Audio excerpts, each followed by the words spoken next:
So what type of food is right for the human being, is right for consumption? Well, it's the food that we are drawn to naturally. It's the food that we don't have to force down our throats. It's the food where, while we are preparing, we don't have to add any excess energy, nor are we already in pain just from the preparation of the food. For example, onions. The moment you slice an onion, you are crying. That's already a sign from the earth saying that this is not, or from your body, and the earth obviously, saying that this is not your correct food group. And so that's one example of a sign that we often ignore. Another thing is like bitter foods. If we were meant for bitter foods, we would love to eat them. We would be able to eat whatever that was bitter as just by itself in a meal, without having to cook, without having to season. And that's another one of the main things, is if you're seasoning and cooking your food, that is not your food. No animal seasons, cooks, and prepares their food. It's not according to the natural laws. So let that be a guideline to show you that that is not the correct food for you, and it will create more stress within the body.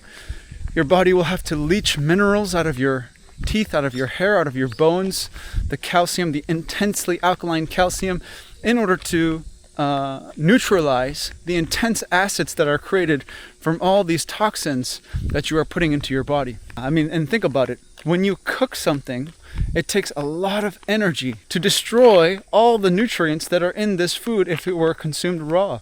So for instance, rice, right? You can't eat rice raw.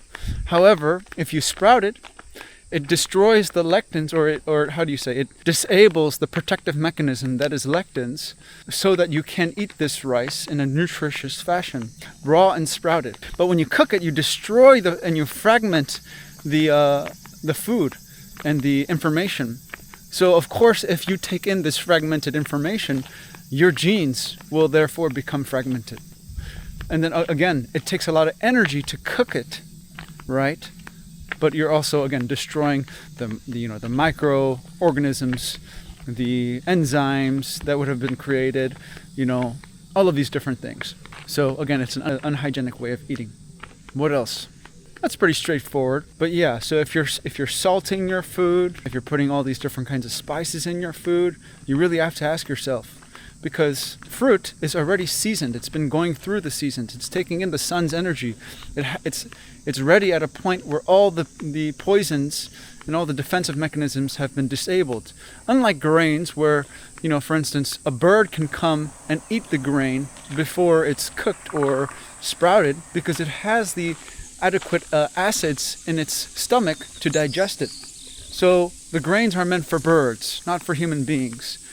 So again, if you look at the anatomy chart, for instance, you will soon see that we are not meant to be gulping our foods down. So for instance, carnivores and omnivores, when they eat, they gulp, and they have very large jaws to swallow things whole.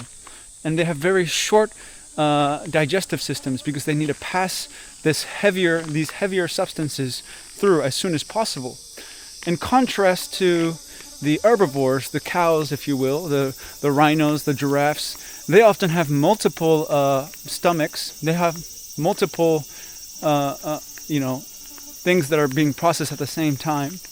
And they have the enzymes and the different kinds of, acids or whatever requirements necessary to be digesting these very harsh, fibrous greens, right? Their mouths are meant for long eating, for grinding. They enjoy greens.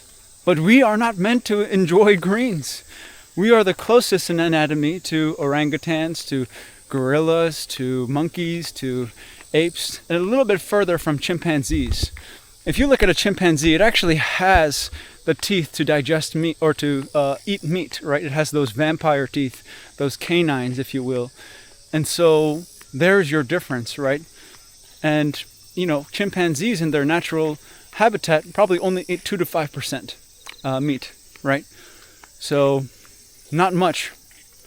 And so this idea of needing protein, another farce, another mistake. But anyhow, gorillas, the highland gorilla will experiment, and because it doesn't have enough food, will eat some insects and whatnot. But the lowland gorilla, because it has an abundance of food, it's not going to eat these inferior foods. So again, the human being is meant to take the highest form of energy, which is the fruit and leafy greens, nuts and seeds, the sprouts, and because it takes the least energy to digest it, and to prepare it. You don't have to prepare it because it's meant for you.